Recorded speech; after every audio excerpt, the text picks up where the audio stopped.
Добър вечер, приятели! Как сте тази вечер? Днес започваме една серия, наречена Нихонго Бенкю Шимашоу, т.е. да научим японски език. Зелен чай. Прекрасно. Чувствам се все едно съм вече в Япония. Току-що изкачих планината Фуджи. Фуджи-сан! Такай токоро десу не, висока планина. 3776 метра надморска височина. През лятото е възможно да бъде изкачена, най-вече през юли и август месец. Така, какво е това? Това е Япония. Вижте, тук има един хубав меч.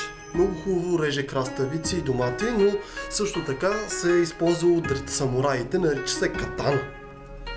Така, за изработването на тази катана едно време майсторите ковачи са се трудили неуморно ден и нощ. Така, казват, че катаната е била сърцето на самурая. И наистина, не само сърцето, тя е била душата на самурая. Така, също още един символ на Япония имаме тук. Това са така наречените вишневи цветове. Както е казал Димчо Дебелянов за белоцветните вишни. Какво беше казал Димчо Дебелянов за белоцветните вишни? Вишни, извинявам те, никакви вишни няма. Какво беше казал Димчо за белоцветните вишни? Сетете се. Те се наричат сакура. Също какъв друг символ имаме тук? Първо от този символ, пагода, това идва от Китай. Тези храмове се използвали буддийски храмове, буддийски кули, нали, на просветлението. И съвременен символ имаме, какво имаме? Имаме един робот.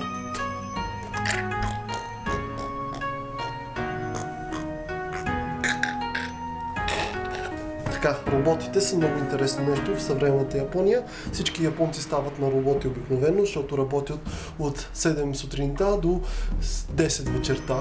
Прибират се вкъщи, ядат малко рамен и гледат някакви перверзни шоута и си лягат и на другата сутрин пак отиват на работа. Какъв интересен живот. Препоръчвам го на всички. Но древната Япония е нещо различно. Не е като съвременната. Така, какво имаме тук? Нихонго о бенкю шимашоу.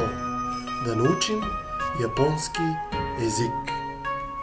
Това е. Тук има иероглифи. Тези иероглифи идват от къде? От Китай. През 5-6 век едни буддийски монаси отиват. Те първо не са буддийски монаси, разбира се. Едни японци отиват в Китай и там научават, нали, буддизма, научават много неща. И взимат тези неща като книги, нали, китайците се измислят хартията, имат много книги и взимат тези книги и ги връщат в Япония, заедно с тези повечето буддийски книги. Също има, може би има някой на конфуцианството, но предимно буддийски книги, буддийски текстове за Буда и какво е казал Буда, които са написани, разбира се, на китайски език с много иероглифи, като взимат тези буддийски книги с много иероглифи, ги въвеждат в Япония и оттам японците, тъй като нямали писменост, като видяли писменост, си казали: братче, какво нещо имаме тук, хайде да го вземем. И така японците взели от китайците писмеността, т.е. иероглифите. Само че в началото било много тежко, защото японски език бил много по-различен от китайския, пък ако си почнеш да пишеш с всички звуци, които имат японците с иероглифи, става една обърквация, почваш да пишеш иероглифи, пък имаш предвид нещо друго и затова в началото било много объркано и много сложно да се учи писмеността в Япония. Постепенно се улеснила, нали, разбира се, и се направили азбука. Ето тук си имаме малко от азбуката, но това вече да не навлизаме вече в дълбоки води, където ако отидем още малко, може да се отдавим, така че лека по лека. Това е общо взето. Вижте иероглифите, тук символите на Япония и след малко ще продължим с истинския урок. Това само беше в началото. Така наречената интродукция или на български, разбира се, въведение в японския. Това е малко чай, японски зелен чай, много хубав. То, разбира се, пак е взето от Китай. Както и по-голямата част от японската култура, традиционната, е взета от Китай и усъвършенствана в Япония. Така че, ако искате да учите усъвършенствана китайска култура, учете японски език. Да научим за начало поздравите. Какво имаме тук? Конничила. Конничила. Конничила. Конничила. Конничила. Конничила означава добър ден. Също и здравейте. Така. Обаче, когато е утро, казваме Охайо гозаймас! Или Охайо. Повторете. Охайо гозаймас! Охайо! Добро утро. Добър вечер. Настанало е вечер. Месец изгрее. Звезди обсипят сводът небесен. Лежи юнакът, а до него самодивата му ближе лютата рана. И казва юнакът Конбануа. И самодивата му казва Конбануа. И после цензурирано. Конбануа. Добър вечер. Приятелю млад. Добър вечер, другарю. Добре дошъл в нашия град. Добре дошъл в Япония. Настъпило е време за раздяла. Самурая се разделя своята любима, защото владетелят го вика на служба в града. Той няма да я види сигурно година и на прага разплакан и казва Сайонара.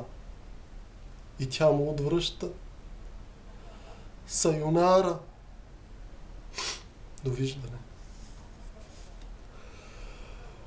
Нашия самурай минава през гората и коня му настъпва една мечка.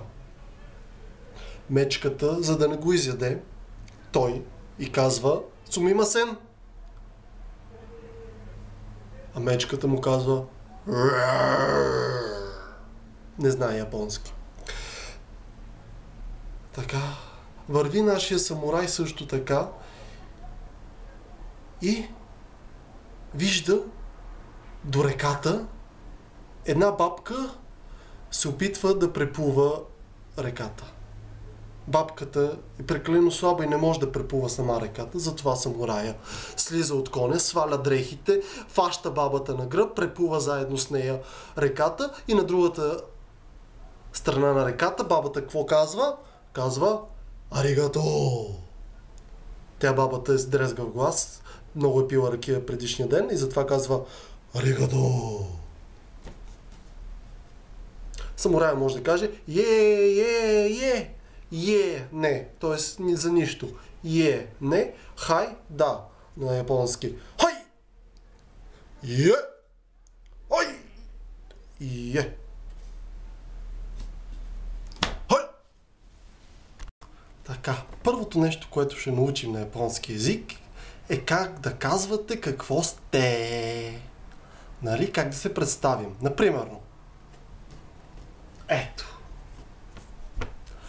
Ваташи ва кокуджин дес. Както виждате от картинката, тази фраза означава аз съм негърче. Ваташи. Аз. Кокуджин. Негър. Дес. Съм. Ваташи ва кокуджин дес. Може, вижте, тук има слънце. Ето това съм аз. Ваташи ва кокуджин дес. Тук има една палма с две кокосови олечета. Така човек трябва да хапне. Нали? Ако искаме да кажем нещо друго, казваме просто ваташи ва нещо друго дес. Ако искам да си кажем името, казваме Watashi wa, например, Тихомир дес. Watashi wa Димитър дес. Нали, Watashi аз. Дес съм. Както знаете, сигурно не знаете, нали? Повечето вас не са учили японски, може би са учили някой от вас. Дес означава съм. И освен това, глагола винаги се поставя в японския на последно място. Тоест, ако сте гледали Междузвездни войни и сте знаете кой е Йода и как говори, така е. Говорят японците като Йода. Believe in the force you must. Тоест, believe in the force you must. Да вярваш, в силата трябва, да вярваш трябва. В силата да вярваш трябва. Така говорят и японците. Японски да учиш трябва. Аз негърче съм, буквално. Watashi кокуджин дес. Watashi България джин дес. България джин, българин. Америка джин, американец. Благодаря. И за накрая, както казват всички японци, когато пият кампай, на китайски камбей, но на японски кампай.